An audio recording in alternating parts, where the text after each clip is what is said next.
Dalawang beses kinakailangang hugasan ng bigas bago isain. Isang pasada ng hugas para matanggal ang luha at pawis na ipinatutulo ng mga magasakang maghapong ibinibilad ang katawan sa araw para lang mayroong isang takal na bigas na makarating sa iyong kaldero para hindi kadapuan ng gutom. Ang pangalawang hugas ay para matanggal ang mantsa ng dugong idinidilig ng nagpunla sa tubigan na sinapon na rin ng mga munting gintong butil sa sakahan.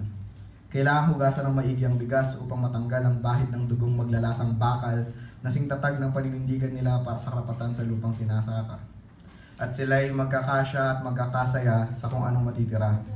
Swerte kung may sumobra sa anihan dahil sa kada 1 kilong iluluwal ng lupang 4 na buwang pinaglamayan, 5 guhit ang mapupunta sa among may-ari ng lupa, 1 guhit ang para sa hasik, 1 ang ibabayad sa patubig, 1 sa pestisidyo at 2 guhit ang sa mga inutangan para magbuno ang kahulugan sa araw-araw.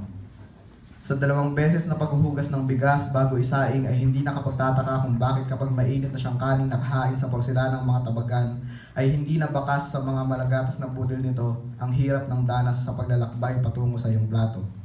Sa pagtutulay ng kanin sa mga pipilaking kutsara ay napatatahimik ang mga butil na saksi sa daan-taong kalagayan ng mga kalyadong kamay at pinurol na karit.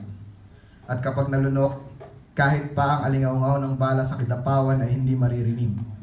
Gaya ng paglunok sa konsensyang naghahangad na makisangkot sapagkat naniniwala tayong para na rin nahugasan ng kamay at isipan kapag 2 beses nang hinugasan ng bigas. Salamat.